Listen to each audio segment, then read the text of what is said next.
Bienvenue sur notre chaîne. N'oubliez pas de vous abonner pour ne pas manquer les nouvelles vidéos. Bon visionnage. Alors que j'étais assis à réfléchir aux événements récents, je ne parvenais pas à identifier de signes précis indiquant qu'elle me trompait. Peu importe à quel point j'essayais, le malaise que je ressentais provenait de multiples petits détails qui s'accumulaient, plutôt que d'un problème flagrant. Il se passait certainement quelque chose, mais je n'arrivais pas à comprendre quoi. J'étais convaincu d'une forme de malice, mais je manquais de preuves. Je ne savais pas qui, quoi ou où cela se produisait, au point de remettre en question ma propre santé mentale. Est-ce que j'en faisais trop ? Peut-être que j'exagérais, imaginant divers scénarios de son infidélité, mais avec qui ? Je n'aurais su le dire. Pourtant, mon instinct me tourmentait d'incertitude. Je pressentais, plus que je ne savais, qu'il y avait un souci. Peut-être était-ce le début d'une aventure, voire une occurrence unique ? Plus je m'attardais sur ces pensées et ces fantasmes, plus je me sentais sûr de moi. J'avais l'impression d'être dans cet état d'esprit depuis des semaines. Mais depuis combien de temps avais-je le moindre soupçon qu'il y avait un problème ? Je repris une gorgée de mon JD. Le cliquetis des glaçons me signala qu'il me faudrait un refill. J'attrapai le regard du barman, il hocha la tête et échangea adroitement mon verre contre un nouveau double JD, 11 rock. Il m'offrit un léger sourire, semblant comprendre ma détresse intérieure. Il avait déjà croisé ce genre d'expression maintes fois. Son regard témoignait à la fois de soutien et d'empathie, discernant le tourment dans mes yeux. La douce saveur du JD réchauffait ma bouche et ma gorge à chaque gorgée. Je me résolus à me calmer, balayant le bar du regard et observant quelques autres clients. L'ambiance était sereine. Les murmures de conversation emplissaient l'air de mots inintelligibles, renforçant mon malaise grandissant. Il n'y avait pas de joie ici, les visages des clients étaient dépourvus d'émotion, se fondant dans la foule sans distinction. Tous semblaient quelconques et sans éclat. La seule femme présente, qui paraissait avoir la quarantaine et un style vestimentaire un peu trop apprêté pour l'heure et l'endroit, donnait l'impression d'être légèrement désespérée. Un homme plus âgé, qui semblait plein d'espoir et d'attention envers elle, lui offrait des verres. Il n'avait pas besoin d'en faire autant, me dis-je, elle l'avait déjà dans la poche. Les autres clients semblaient simplement passer le temps tandis que la pluie dehors assombrissait encore plus l'atmosphère. Bientôt, ils n'auraient plus aucune raison de traîner dans la chaleur rassurante du bar et s'en iraient chez eux. Je n'avais toujours pas pris de décision quant à ce que j'allais faire. Alors, qu'est-ce qui se passe ? Je me tournai vers la voix. Elle me regardait, ses yeux perçant au plus profond de mon âme. Bien que j'eusse cru ouvrir la bouche pour répondre, aucun mot n'en sortit. Elle se tenait là, dans le bar faiblement éclairé, l'eau dégoulinant de son manteau alors qu'elle commençait à l'ôter. « Qu'est-ce qui t'amène ici, Samy ? Je m'inquiétais pour toi et j'avais un pressentiment que je te trouverais ici. Alors me voilà. Tu veux parler ? Je la regardais, tentant de reprendre contenance. Tu te soucies de moi ? Pourquoi ? Que se passe-t-il ? Je la scrutais, me demandant si elle avait des intentions cachées. Pouvais-je lui faire confiance ? Je bus une gorgée de mon JD et lui commandai un soda, que le barman servit avec brio, souriant à la vue de Samy. Elle capta son regard tandis qu'il la servait, arborant l'un de ses sourires charmeurs, ses yeux s'attardant sur sa poitrine généreuse mise en valeur par son chemisier moulant. Samy attendit que le barman s'éloigne avant de se lancer dans le vif du sujet. Une incertitude mutuelle flottait entre nous, mêlée à un rapport de force implicite.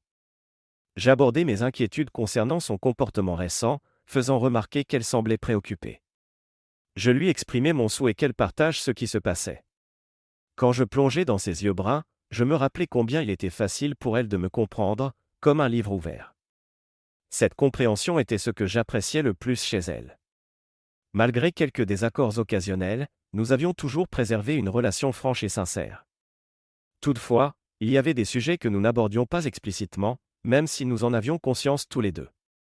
Elle me rassura en affirmant qu'elle allait bien et que notre relation était au beau fixe, apaisant mes angoisses. Je la vis s'assimiler mes propos. Visiblement, elle n'y croyait pas. Mon cœur se serra et je tentai de réprimer ce sentiment, en vain. Samy but une gorgée de sa boisson, son regard de nouveau rivé au mien. « Oh mon Dieu, on y est, pensai-je. » Elle reposa son verre, croisa les doigts et se pencha légèrement en avant vers moi. J'essayai de faire bonne figure en lui demandant ce qu'elle savait et ce que j'étais censé dissimuler. Elle répondit en proposant que nous laissions tomber la comédie et soyons honnêtes l'un envers l'autre. Cette phrase éveilla l'attention du barman, qui tourna légèrement la tête pour écouter. Elle suggéra alors de trouver une banquette plus intime, car le lieu était trop public. Nous nous dirigeâmes vers un recoin isolé. Je remarquai la déception sur le visage du barman. Une fois installés face à face, la tension était palpable. Nous nous apprêtions à avoir une discussion décisive. Je lui dis que j'avais participé à un tournoi et lui demandai son avis. Elle perçut mon mensonge et me rappela depuis combien de temps nous nous connaissions. Elle m'encouragea à me confier, évoquant ses liens avec Samy depuis qu'elle avait 17 ans, ajoutant que Samy avait toujours été dans les parages et avait eu un béguin pour elle à l'époque où elle sortait avec la sœur de Samy, Kla. Kla avait 3 ans de plus et nous avions commencé à nous fréquenter quand nous avions tous deux 20 ans. Samy et moi nous étions toujours bien entendus, ce qui exaspérait la grande sœur. Toutes deux étaient très différentes, et leurs personnalités s'entrechoquaient souvent, comme en témoignaient leurs nombreuses disputes au fil des années. 2 ans plus tard, Kla et moi nous sommes mariés, rêvant de bâtir l'avenir idéal. Nous avions chacun un emploi respectable et gagnions assez pour vivre confortablement. Ma belle-sœur Samy avait bien profité de sa fin d'adolescence et de ses 20 ans. À présent, à 25 ans, elle aspirait à quelque chose de plus sérieux. J'avais l'impression qu'elle était sortie de sa période de folie et qu'elle était devenue une femme que n'importe quel homme aurait de la chance de rencontrer. Claire, Kla et moi étions mariés depuis 5 ans. Enfin, on allait fêter notre 5e anniversaire dans un mois si on y arrivait, pensais-je. Samy est une femme très séduisante, que je considérais comme une amie autant que comme ma belle-sœur. Les larmes me montèrent aux yeux tandis que je la fixais, cherchant mes mots pour exprimer ce que je ressentais. Mais je me souvenais encore de ce qu'elle venait de dire, je sais. Cela résonnait avec force dans mon esprit. Elle tendit la main, effleurant mes doigts avant de les serrer fermement, un geste de soutien et peut-être plus encore, alors que je sentais mon cœur se briser peu à peu. Très bien, Steve, si tu ne veux pas parler, je vais le dire, elle te trompe. Je suis presque sûr que tu le sais. Bien sûr que je le sais. Qu'est-ce que tu veux que je fasse, maintenant ? Mes yeux s'écarquillèrent à cette révélation, mais je persistais à repousser la réalité, m'efforçant de justifier ce que je savais déjà et les implications que cela impliquait. Je ne voulais plus rien entendre. Si je ne savais rien officiellement, ce n'était pas arrivé, et donc cela ne pouvait pas me blesser. Ainsi, je n'aurais pas à gérer la situation. Samy me regarda, remarquant mon air hagard. Était-ce de la stupeur ou du déni ? Steve, je t'aime beaucoup, mais bon sang, réveille-toi. Je suis sûr que c'est un malentendu ou quelque chose dans ce genre. Tentai-je d'éluder pour me mentir à moi-même. Soudain, les yeux de Samy flamboyèrent de colère.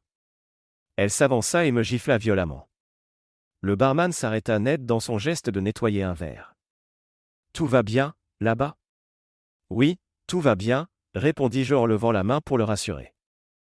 Je posai la main sur ma joue, sentant la brûlure de la claque et certain que l'empreinte de la main parfaite de Samy y subsisterait. Je suis désolé, Steve, mais parfois, tu me rends folle. Tu sais à quel point je tiens à toi et je ne supporte pas de te voir souffrir comme ça. Alors, sois lucide et courageux.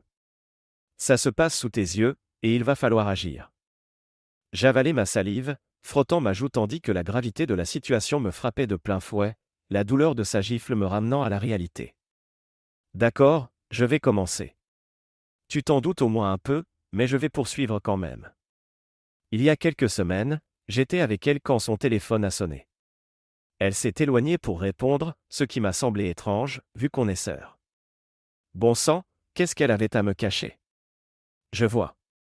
Je crains le pire, mais vas-y, je bus une gorgée de JD. J'ai juste trouvé ça bizarre. Alors, dès que j'ai pu, j'ai vérifié son téléphone. Elle a confiance en moi, pas de code ni rien. C'était un appel d'un type inscrit sous Robert. Je ne connaissais aucun Robert ou Bob dans son répertoire. Mais j'ai décidé de rester vigilante pour voir si ça se reproduisait. Et c'est qui, ce Robert ou Bob ? Demandai-je, essayant de me souvenir si elle m'en avait déjà parlé. J'ai compris qui c'était une semaine plus tard, environ. Un ancien qu'elle a connu avant même de sortir avec toi. Bref, il l'a recontacté via un réseau ou un site de discussion. Il semble qu'ils s'échangent des messages depuis un moment, mais je n'en savais rien. Tout ce que je percevais, c'était de petits indices qui, mis bout à bout, m'ont alerté. Oui, je comprends. Au début, ça ressemblait à de simples messages entre deux vieux potes qui se remémorent le bon vieux temps. Alors, tu sous-entends qu'il s'est passé quelque chose. Oui. Et tu dis que tu n'as rien détecté de suspect. Pourtant, j'avais l'impression que tout conspirait contre vous, et l'absence criante de moments intimes n'arrangeait rien.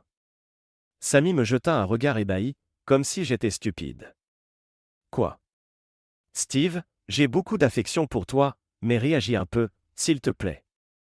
La réalité s'insinuait dans mon esprit embrouillé, au fur et à mesure que ses propos devenaient plus concrets. Merde, pensais-je, la situation était grave. Je bus une nouvelle gorgée, rassemblant mon courage. Jusqu'où ça a été, d'après toi? Ou bien tu le sais? Samy plongea son regard dans le mien. Ses yeux brillèrent un bref instant avant de s'écarter, puis ils retrouvèrent les miens. Ce regard fuyant me livrait déjà la réponse. Quand? Où? Enchaînai-je, le cerveau en ébullition, alors qu'une colère commençait à poindre en moi. La lutte entre la raison, la prudence et la fureur brute s'enclenchait. Je sais qu'elle l'a vu au moins 3 fois ces 2 dernières semaines. Au début, je n'étais pas sûr, et ce n'est qu'il y a 2 jours que j'ai confirmé que ça avait été plus loin. J'étais avec une amie qui bosse avec Clay, par inadvertance, elle a vendu la mèche. Je n'ai pas réagi sur le coup, et Claire a bien caché son jeu. Mais, en gros, elle l'a rencontré 2 fois pour déjeuner et au moins 1 fois pour dîner la semaine dernière. Ça colle avec ce que tu as remarqué? Je l'écoutais attentivement, encaissant ces révélations. Ces derniers temps, j'ai effectivement appelé son bureau pour qu'on déjeune ensemble, mais on me disait qu'elle n'y était pas ou qu'elle venait tout juste de partir. Ce serait donc à ce moment qu'elle est partie le rejoindre? Puis, la semaine dernière, il y a eu ce séminaire qu'elle a insisté pour suivre, annoncé à la dernière minute, après le travail. Elle est rentrée tard, après minuit, et elle a raconté que l'événement s'était éternisé, puis qu'ils avaient pris un verre à l'hôtel avant de partir. Je me rappelle aussi qu'il n'y a eu aucun moment intime ce soir-là et qu'elle a filé sous la douche avant de se coucher. Mes pensées s'entrechoquaient alors que j'encaissais ces vérités douloureuses, chacune enfonçant un peu plus le couteau dans la plaie. Au diable tout ça, m'emportai-je soudain. Samy me regarda, inquiète. Steve, qu'est-ce que tu vas faire? Ne fais pas de bêtises. Je ne veux pas te voir dans une merde judiciaire par sa faute. Je sais ce que tu crains, Samy. Je la regardai. Sans doute avait-elle vu que j'avais changé d'attitude. Mon visage était fermé, mon cœur un bloc de pierre, mes muscles tétanisés. Elle s'en rendait compte.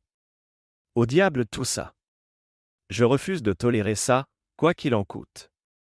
Ça s'arrête maintenant. Elle paiera, et lui aussi. La rage bouillonnait en moi. Mes poings se serraient. Je n'avais jamais été enclin à la violence, même si j'avais connu quelques bagarres dans ma jeunesse. Je n'aimais pas chercher les ennuis. Mais parfois, il faut affronter la réalité, ce que je comptais faire. Ça faisait longtemps que ça me démangeait, alors autant s'y mettre tout de suite. Steve, quoi que tu aies en tête, prends un temps de réflexion. Ne fais rien sous le coup de l'impulsivité, sans plan. Sinon, ça va virer au désastre. Prépare-toi, sinon tu seras le premier à en souffrir. Ces paroles apaisèrent un peu ma colère, atteignant la partie rationnelle de mon cerveau et résonnant comme du bon sens. Bizarrement, cela m'aida à retrouver mon calme en comprenant que mes soupçons étaient fondés. Au moins, je n'étais pas en train de perdre la tête. Elle est avec lui en ce moment? Je regardai Samy, voyant ses yeux s'emplir de larmes. Une larme solitaire dévala sa joue fine. Oui. Elle est avec lui, là, tout de suite. C'est pour ça que je suis venu te chercher. La rage réapparut aussitôt, me faisant frapper violemment la table du poing. Plusieurs regards se tournèrent vers nous. Je fis signe au barman, qui répondit par un demi-sourire chargé de sous-entendus. Comment savait-il? Tu as la moindre idée de l'endroit où il se trouve? Aucune. Mais demain, je revois mon ami pour avoir plus d'infos. Je sais qu'il est marié, avec des enfants, mais j'ignore où il habite précisément. Je vais tâcher de tout découvrir, ça pourra t'aider. Je lui saisis la main et la serrai, essuyant une larme sur sa joue. Merci, Samy. Je sais que c'est difficile pour toi aussi. Je t'en suis vraiment reconnaissant. Qu'est-ce que tu comptes faire? Demanda-t-elle, me regardant d'un air inquiet. Je ne peux pas agir maintenant. Pas encore. Mais je vais y mettre un terme. Et quand j'agirai, ce sera net, sans regret. Ils paieront tous les deux. Pour l'instant, je protège mes intérêts et je rassemble les preuves. Samy me fixa, anxieuse, tandis que je terminais mon JD. J'attirai l'attention du barman et il nous servit un nouveau verre. Je lui tendis un billet. Garde la monnaie. Quand vas-tu la confronter? Il me faut du temps pour réfléchir à la meilleure stratégie. Demain, je ferai des démarches pour mettre mes affaires à l'abri. Elle n'aura pas un centime si j'ai mon mot à dire. Ça va être dur de cohabiter avec elle en attendant, non? Oui, je le sais, mais d'une certaine manière, je le fais déjà depuis des semaines. Si elle n'a pas remarqué de changement avant, elle ne remarquera rien de plus. Samy vida son verre d'un trait et se leva brusquement. Je dois y aller, Steve. On se reparle demain? Je te tiendrai au courant de tout ce que j'apprends. Elle remit son manteau. Je fis de même, sentant sa proximité. Bon sang, elle ressemblait tellement à sa sœur. Les larmes aux yeux, elle me serra contre elle. Je l'embrassai sur la joue. Rentre chez toi. Je vais gérer. Je t'appelle demain. Avec un sourire, elle s'éloigna, et je la vis disparaître dans la nuit pluvieuse. Je respirai profondément, regagnai ma place et me rassis, songeant à ma prochaine étape. Une chose était sûre, ils auraient des comptes à rendre, et ce serait rapide, sévère et impitoyable. Les souvenirs après cela sont brouillés. Je me suis réveillé dans mon lit, la bouche sèche comme un désert, la tête encore en vrac. En me redressant, je constatai que j'étais seul. Claire n'était pas là. Peu à peu, mes sens émergèrent quand j'entendis un bruit en bas. Je posai les pieds au sol et tentai de me lever. Mon Dieu, qu'est-ce que j'ai fait de moi cette nuit? Pensai-je en titubant jusqu'à la salle de bain. Je commençai à dissiper l'effet de ma cuite au JD. En descendant les escaliers, la douleur se réveilla. Mes articulations protestaient, tout mon corps me lançait. Dans la cuisine, je la visse. Salut, mon amour. Qu'est-ce qui t'est arrivé hier soir? Tu veux en parler? Fais chier, pensai-je. J'ai juste pris un verre avec un vieux pote, je me suis un peu lâché, c'est tout. Je m'assis, me servis un jus d'orange, l'avalai d'une traite et m'en resservis un autre. Vraiment? Quelqu'un que je connais? Mon esprit s'emballa. Non, je ne pense pas. C'est Bob. Je ne l'avais pas vu depuis longtemps. Il est en ville pour affaires. Il a demandé de tes nouvelles. Claire parut troublée. Bob? Ça ne me dit rien. Mais si tu t'es amusé, tant mieux. Elle saisit l'occasion. Profite de l'instant. Dit-elle en s'asseyant en face de moi. Me rappelant ma conversation avec Samy, je la regardai droit dans les yeux. Alors, chérie, qu'as-tu fait hier soir? Quelque chose d'intéressant? À quelle heure es-tu rentrée? Elle soutint mon regard, mentant sans la moindre hésitation. Oh, pas grand-chose. J'ai fini le travail, mangé un bout et pris un verre. Je suis rentré vers 21h30. Je me suis inquiété pour toi, mais je savais que tu avais ta réunion tardive. Je savais qu'elle n'était pas rentrée à cette heure-là, puisque j'étais encore à la maison à 22h, moment où j'avais craqué et étais parti au bar. Deuxième mensonge. Je réprimais un grognement intérieur. J'ai des trucs à régler ce matin, alors je file prendre une douche et je pars. Je rentrerai peut-être tard, ne m'attends pas. Bob m'a dit qu'il allait me recontacter, on a des tas de souvenirs à partager. S'il reste quelques jours, il faudra l'inviter. Ça fait plaisir de renouer avec les vieux copains. D'accord, fais ça. Tu dois avoir de bons souvenirs avec lui. Dit-elle, le visage neutre, tentant de dissimuler toute réaction. Mais il y avait quelque chose. Je le percevais. Ça me reviendra peut-être. Elle se leva. Dépêche-toi, sinon tu vas être en retard. Tu veux que je te dépose? Tu as peut-être trop bu hier. Non, ça ira. Je prendrai un taxi pour récupérer ma voiture. Merci. Après avoir avalé plus de jus d'orange et quelques antidouleurs, je m'habillai et partis une demi-heure plus tard, tandis que Claire se préparait. La journée allait être chargée. Une chose était sûre, je n'allais pas laisser cette situation traîner. Les images de Claire avec Bob me hantaient. Je serrai les dents, il paierait, et je l'écraserai. Le travail fut frénétique. Les appels s'enchaînaient pour régler des problèmes de ligne. Ma secrétaire en géra quelques-uns, mais je dus assister à des réunions.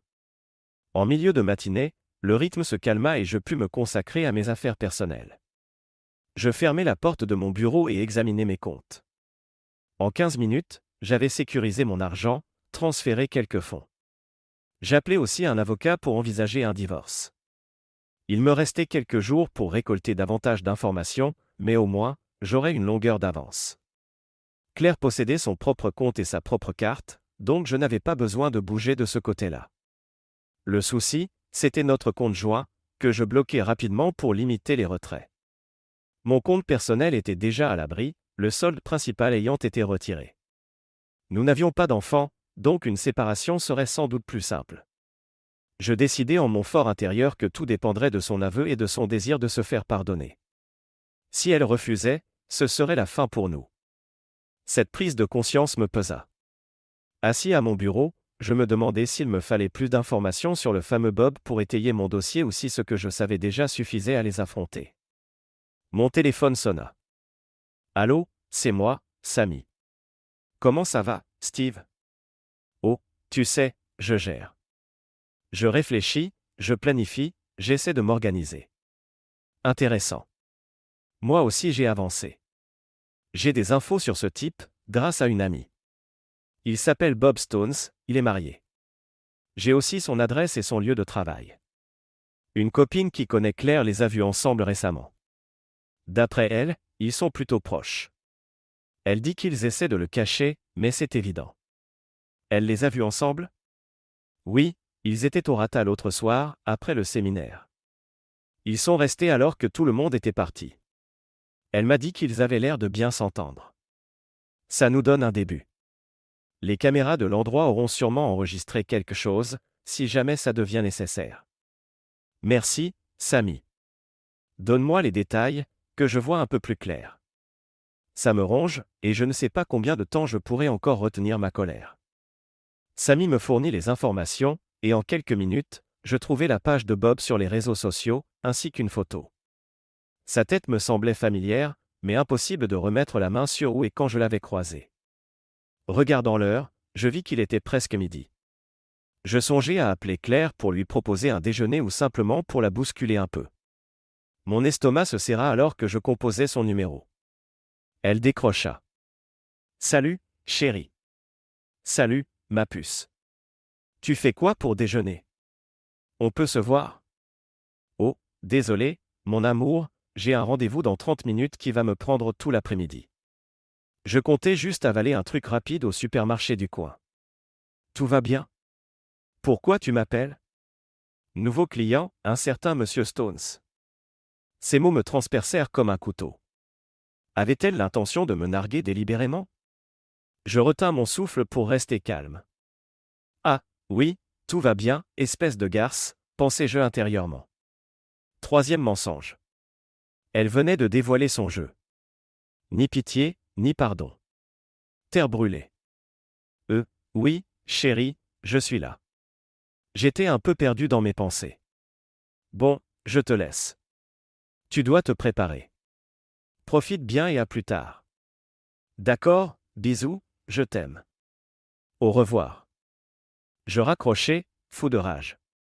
Je restai un instant à serrer les dents quand ma secrétaire frappa à la porte. Steve. Je file au supermarché. Je te rapporte quelque chose. Oui, surprends-moi, mais un truc bien costaud, avec de la viande rouge. J'ai envie de mordre dedans. Elle me lança un regard étrange avant de s'éclipser, se demandant ce qui me rendait si bizarre. Il était vrai que je m'étais isolé toute la matinée, enfermé dans mon bureau. Les affaires suivaient leur cours, mais on sentait qu'il se tramait autre chose. Elle le savait. De son côté, Samy s'était rendu au bureau de sa sœur. Arrivée dans le hall, elle tomba sur Claire sortant de l'ascenseur, accompagnée d'un grand brun. Elle le reconnut immédiatement sur la photo glanée sur Internet, Bob Stones, en personne, juste devant sa sœur, qui semblait décontenancée. Samy brisa le silence. « Qu'est-ce que tu fais là ?» Elle vit à la réaction de Claire que ses projets tombaient à l'eau. « Je passais juste te dire bonjour et peut-être qu'on irait déjeuner ensemble, proposa Sammy avec un sourire fin. Eh bien, Monsieur Stones et moi avons justement un déjeuner d'affaires, donc, une autre fois, peut-être. Sa sœur essaya de s'échapper. Elle tendit la main à Bob Stones, enchanté. Depuis combien de temps connaissez-vous Claire lança Sammy. Bob sembla déstabilisé. Claire l'attrapa par le bras. Sammy, on doit vraiment filer. On a un rendez-vous.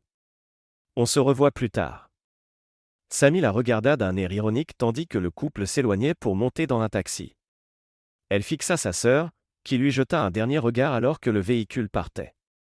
Pendant ce temps, j'étais dans mon bureau, attaquant une tourte bien garnie de viande rouge, savourant chaque bouchée. Par la suite, Sammy me confirma que Claire venait de quitter le bureau. Je contactai la secrétaire de Claire, qui me dit qu'elle serait absente tout l'après-midi. Formidable, pensai-je. Sur le plan financier, tout était réglé. J'avais aussi pris contact avec un serrurier et un avocat. Ce soir, c'était censé être la première étape. J'avais l'intention de les faire un peu tourner en bourrique avant d'entrer dans le vif du sujet. Une phrase de mon père me revint en mémoire, fait simple, détruit, net. Peu de mots, mais un sens percutant que j'avais oublié. Ça me revenait. L'heure approchait. Le soir, j'étais à la maison quand Claire revint. Elle était toujours aussi superbe, comme à son habitude, rien de particulier dans son attitude. Elle sentait normale, jusqu'à ce que je m'approche pour l'embrasser. Une légère effluve de parfum masculin flottait. Elle remarqua mon regard. Sans rien dire, je l'embrassai brièvement sur la joue et me dirigeai vers la porte. « Où vas-tu ? Tout va bien ? » ? « Oui, ça va. J'ai un truc à régler. Je rejoins Jerry pour une partie de poker avec des collègues. Ça me fera du bien de m'aérer. Je ne rentrerai pas trop tard. » Je fermai la porte, les dents serrées, et montai dans ma voiture. Je me rendis chez Jerry et me garai devant sa maison. Il me fit entrer dans son garage. Jerry et moi nous connaissons depuis longtemps, et il a déjà eu des démêlés avec la justice. Avec ses compétences de combattant, c'est un allié idéal pour ce qui m'attend. Jerry, c'est plus de 1,80 m, près de 90 kg de muscles purs. Autant dire qu'on ne plaisante pas avec lui, ni avec son caractère. Mais c'est un véritable ami. Il était au courant et m'avait proposé son aide, sans poser de questions. Parfait. Nous sommes passés discrètement dans le garage, j'ai enfilé une combinaison sombre et un passe-montagne assorti. Jerry a fait de même. Nous aurions l'air de deux comédiens silencieux. Puis nous avons embarqué dans la voiture banalisée qu'il avait prévue. Rien de remarquable, un vieux modèle passe-partout. Nous avons roulé tranquillement en ville jusqu'à l'adresse de Bob Stones, transmise par Sammy. Là, nous avons attendu. Tout était calme, une seule lampe était allumée dans la maison. Finalement, la porte s'est ouverte et nous avons vu Bob sortir, monter dans sa voiture et partir. Jerry l'a suivi à distance. Nous savions déjà où il se rendait, donc inutile de nous presser ou de stresser. Arrivés sur le terrain d'entraînement de golf, Jerry et moi sommes restés dans la voiture pendant que Bob allait chercher son seau de balles, comme il avait l'habitude de le faire chaque semaine. Avec quelques recherches discrètes, on trouve bien plus de choses qu'on ne le croit. Nous avons attendu. La tension en moi était presque insoutenable, mais je me contenais, prêt à sortir à tout moment. Le parking s'est vidé peu à peu, ne laissant plus que quelques véhicules. Lorsque nous avons vu Bob se diriger vers sa voiture, Jerry est sorti sans bruit et l'a pris de court. Bob venait à peine d'ouvrir son coffre pour y ranger ses clubs. Jerry l'a agrippé et l'a poussé dans le coffre, juste à côté du sac de golf. Un coup précis à la mâchoire l'a réduit au silence. Avec son expérience de combattant, Jerry l'a vite mis hors d'état, enchaînant les coups pendant une trentaine de secondes. Puis il s'est occupé de l'entrejambe de Bob, lui arrachant des hurlements avant qu'il ne perde connaissance. Jerry a refermé le coffre et est retourné vers la voiture. Je suis reparti calmement, discrètement, sans attirer l'attention. Tout s'était passé comme prévu. Parfait, lâcha Jerry en enlevant ses gants et son masque. Merci, Jerry. Je te revaudrai ça. Pas besoin, mon pote. On est amis, non ? Contente-toi de rester nickel, pas de traces de toi, ni de caméra sur le parking, c'est du bon boulot. Et maintenant, rentrons, les autres doivent déjà nous attendre pour la partie de poker. Nous sommes donc rentrés et avons joué une partie amicale pendant 4 heures, sans gros enjeux. Entre amis, on ne se fait pas de coups bas. L'ambiance était sympa, tous étaient au courant de ma situation et m'apportaient leur soutien. Ça me donnait du courage pour affronter ce que je savais inévitable, la confrontation avec Claire. Mais avant ça, je comptais encore jouer avec leurs nerfs. Je suis rentré en titubant un peu après 1 heure du matin, simulant l'abus d'alcool. Jerry avait prévu que l'un des gars me ramène en voiture. Claire m'attendait, inquiète. « Mon chéri, tu es encore debout ? J'avais pourtant prévenu que je rentrerais tard. »« Ça va ?» Elle m'observait, notant mon état. Je fis comme si j'étais ivre, exagérant. Jerry et les autres m'ont ramené. Ils avaient peur que j'aie trop forcé sur le JD. Je balançai ma veste vers le porte-manteau, elle tomba à côté, et m'affalai sur le canapé, la regardant d'un air hagard. Claire, les bras croisés, arborait un air de dégoût. « Quoi ?» fis-je, yeux écarquillés et visage neutre. « Steve, il y a quelqu'un d'autre dans ta vie ? Ou quelque chose d'autre ? Tu agis bizarrement depuis un moment. » Je laissai échapper un petit rire amer. J'étouffai ma colère. « Bientôt, Claire.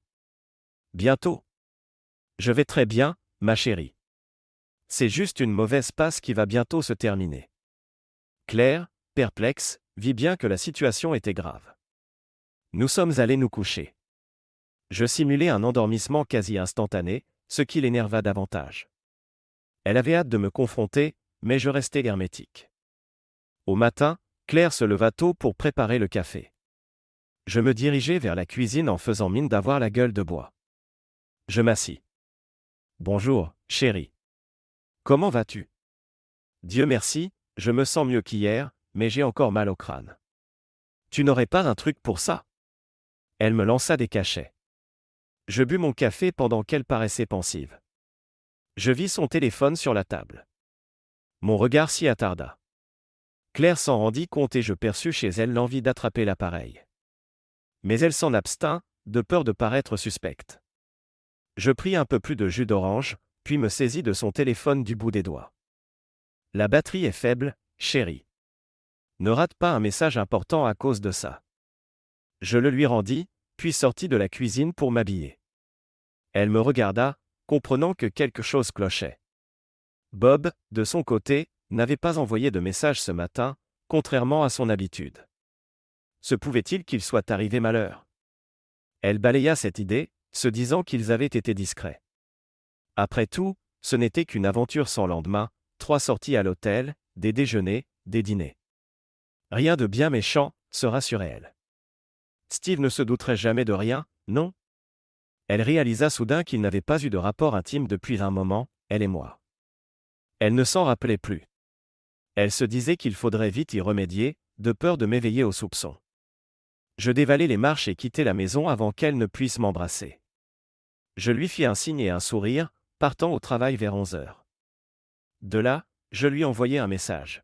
« Désolé pour ce matin, ma chérie. J'ai beaucoup de choses en tête, mais tout va bientôt s'arranger. Je t'aime. X. » Je m'installai dans mon fauteuil, attendant sa réaction. Peu après l'heure du déjeuner, Sammy m'appela. « Steve, qu'est-ce qui se passe ? » Claire vient d'apprendre que Bob Stones s'est fait tabasser et retrouvé dans le coffre de sa voiture par un employé du golf. Elle est perturbée. Apparemment, il n'a rien de cassé, juste des hématomes, mais il est à l'hôpital. Tu n'es pas impliqué là-dedans ? Ah bon ? Waouh, c'est vrai ? Dommage pour lui, mais non, je n'y suis pour rien, mentis-je. Il n'a pas été trop amoché ? Quelques blessures, mais rien de vital. Ça ne me fait ni chaud ni froid. Claire a su la nouvelle parce qu'elle avait rendez-vous avec lui. La boîte de Bob a appelé pour annuler. C'est sa femme qui a prévenu. Eh bien, ils verront que ce n'est pas si simple. Qu'est-ce que tu veux dire, Steve ? Les accidents se produisent parfois. Je te laisse, Sammy. Ce soir-là, Claire n'était pas là. Sa voiture avait disparu, pas de petits mots. Je l'appelai. « T'es où, mon amour ?» dis-je, joyeux. « Oh, je suis à l'hôpital pour voir une amie. Je rentre bientôt. » Je suis sur le départ. Ok, j'espère que tout ira bien pour elle. À tout à l'heure, bisous. 30 minutes plus tard, elle revint, l'air fatigué. Comment va ton amie? J'espère que ce n'est pas trop grave et qu'elle sortira bientôt. Claire hésita à répondre puis se ravisa. Oui, rien de trop sérieux. Elle a fait une mauvaise chute, quelques vilains bleus, elle rentrera d'ici quelques jours. Je continuai la conversation. Quel bon café! Merci, fit Claire en prenant une gorgée. Puis elle tenta d'aborder un autre sujet. L'autre soir, tu sais, dans ma société, un de nos représentants s'est fait agresser. Ah bon? Raconte. Il s'est fait cogner et laisser dans son coffre, c'est fou. Mais rien de volé. 4e mensonge. C'était le même Bob dont elle prétendait ne pas se souvenir. Garce, pestai-je intérieurement. Elle réalisa sa bévue et changea de sujet. Mais trop tard, elle savait que je savais. Elle voulut s'éclipser pour se changer. Sans doute attendait-elle un appel, mais de qui? Je repensais à mon plan, les événements s'accéléraient. Je devais m'adapter. Claire, il faut que je sorte régler un truc, je ne serai pas long. Ne t'inquiète pas. Je partis à l'adresse de Bob Stones. Je frappai à la porte. Une petite brune m'ouvrit. Madame Stones? Vous ne me connaissez pas, mais je dois vous parler de quelque chose de délicat. Est-ce que je peux entrer 2 minutes? Elle me dévisagea, nerveuse, curieuse, inquiète. Je m'appelle Steve Ryland. Ma femme, Claire Ryland, a une liaison avec votre mari. Je marquai une pause en voyant son visage se décomposer. Elle me fit entrer dans le salon. Je suppose que ça nous concerne tous les deux. Dit-elle, la voix brisée, en larmes. Malheureusement, oui. Moi, je compte divorcer. Claire avait toutes les occasions de me dire la vérité, et je ne tolère plus ces mensonges. Je ne sais pas depuis quand ça dure, mais savoir qu'elle m'a trahi me suffit. Elle s'effondra, pleurant sans retenue. Je la laissai exprimer sa colère et sa peine. Elle avoua qu'il était déjà infidèle, qu'elle comptait en finir. Elle me demanda si j'avais un rapport avec l'agression, je niai. Non, j'ai appris ça comme vous. Quoi qu'il en soit, s'il voyait d'autres femmes mariées, ce n'est pas étonnant qu'il se soit attiré des ennuis. Elle confirma qu'elle allait divorcer et le mettre dehors. Je la laissai avec le numéro de mon serrurier et de mon avocat, la remerciant et m'excusant du dérangement. Quel désastre, pensai-je. Je repartis vers l'hôpital, non loin de là, décidé à rendre une petite visite au convalescent Bob. Dès mon entrée, personne ne me remarqua. Je trouvai la chambre de Bob, au 4e étage, et franchis la porte en veillant à ce qu'aucune infirmière ne me voie. Il me jeta un regard hébété. Je m'approchai de son lit et examinai son visage bandé. Un œil tuméfié, l'autre injecté de sang. Il s'efforçait de comprendre qui j'étais. Jerry n'a pas raté son coup, songeai-je. Tu ne me reconnais pas? Réfléchis, je te laisse le temps. Je m'assis sur le bord du lit. Il me dévisagea, l'air hagard. Je pris la télécommande d'appel d'urgence et la balançai sous le lit, hors de sa portée. Puis je lui tapotai les côtes, arrachant un gémissement. Toujours pas. Laisse-moi t'aider, réfléchis au nombre de femmes mariées que tu as fréquentées et au foyer que tu as détruit. Ça te revient? Il fronça les sourcils, semblant faire travailler ses neurones. Je vis enfin l'étincelle de la compréhension dans son regard. Voilà, tu y es. Enchanté. Tu te demandes ce que je fabrique ici, pas vrai? Eh bien, je te transmets un message de ta femme. Je fis mine de me racler la gorge. Elle veut que tu te tiennes loin d'elle et que tu t'attendes à recevoir des papiers de divorce. C'est ce qu'elle m'a dit. Je trouve ça juste, vu ton comportement. Une larme brilla dans son œil valide. Je souris et penchai mon visage près du sien. Je mets fin à mon mariage parce que ma femme est allée voir un type comme toi. Et toi, tu vas passer un sale quart d'heure. Ce n'est que le début. On se reverra, c'est sûr. Je vais foutre le bazar dans ta vie, comme tu l'as fait dans la mienne. Alors prépare-toi. Quant à ça? Je désignai ses pansements.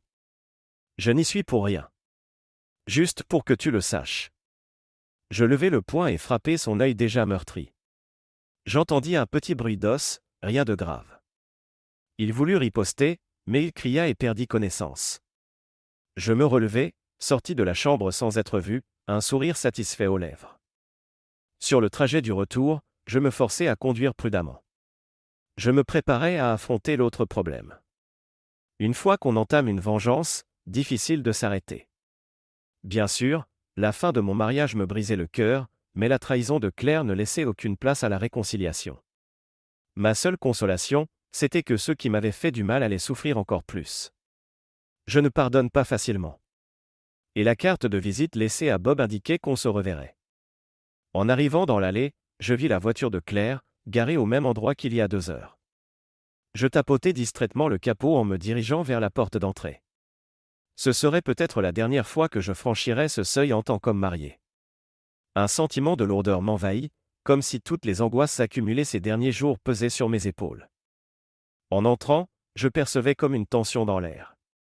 Je me dirigeais vers le salon.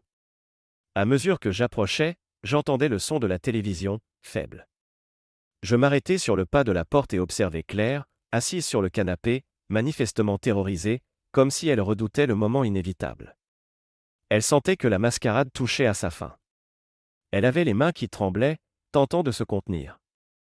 Je m'avançai jusqu'à elle, contournai le canapé, vers le meuble-bar, me servis un JD avec des glaçons et posai le verre sur la table devant elle avant de m'asseoir. Je soutins son regard. Je voyais qu'elle avait peur, mais aussi un reste d'audace. Sans rien dire, je pris le verre et en bus une longue gorgée, en appréciant la chaleur qui descendait le long de ma gorge. Je ne la lâchai pas des yeux. Elle attendait. Je la laissai mijoter. Mon visage demeura impassible tandis que je fixais la femme que j'avais autrefois aimée de tout mon cœur. Malgré moi, j'éprouvais encore des sentiments à son égard, mais ils étaient dévastés par la douleur qu'elle avait causée sans raison. Il était temps qu'elle comprenne ce que j'avais pu endurer. Face à mon regard, elle ne trouva aucun espoir auquel se raccrocher. Elle se redressa, comme pour faire preuve de courage, sentant qu'elle ignorait encore la totalité de ce que je savais, mais devinait que j'avais découvert une partie de la vérité. Ses mains tremblaient. « Où étais-tu » articula-t-elle. Sa voix trahissait sa peur, mais tentait un ton ferme. Je restai immobile, silencieux. « Dis-moi quelque chose » supplia-t-elle. Je repris une gorgée de JD. Il n'y a rien de tel qu'un bon JD après une journée agitée, pensai-je, la voyant se décomposer. « Qu'est-ce qui t'arrive, Steve » reprit-elle, exaspérée par mon mutisme. « D'accord, Claire, je vais te dire où j'étais, si tu me dis où tu étais, toi. On fait un marché. » Ses yeux se plantèrent dans les miens, prudents, sur la défensive. On ressemblait à 2 boxeurs qui se jaugeaient, prêts à frapper en premier en se méfiant du contre. Elle s'éclaircit la voix. J'étais à l'hôpital, rendre visite à une amie, comme je te l'ai déjà dit. Où est le problème ? Je sirotai mon verre, prenant mon temps. Vraiment ? On va clarifier un peu les choses. Mon amie, à moi, c'est ta nouvelle copine. Je suis allé discuter avec Madame Stones. Ça te dit quelque chose ? Je vis Claire blêmir et porter une main à sa bouche, sous le choc. Elle voulait me parler, trouver du soutien, mais mon visage restait fermé. Je sais tout, Claire. Les yeux de Claire s'écarquillèrent, elle ne trouva qu'un silence incrédule. Je sais pour toi et Bob, ma chérie. Je l'ai découvert depuis un certain temps. Pas depuis toujours, mais assez pour être sûr. Si tu as des choses à avouer, c'est le moment ou jamais, avant de quitter cette maison. J'avalai une autre gorgée de mon verre, puis me levai pour me resservir. Tu es certaine de ne pas vouloir un verre, fis-je en me versant un autre JD. Elle acquiesça, le visage défait. Je lui servis quand même un grand verre et le déposai sur la table. Elle en prit une longue lampée avant de prendre la parole. Ce n'était rien, juste physique.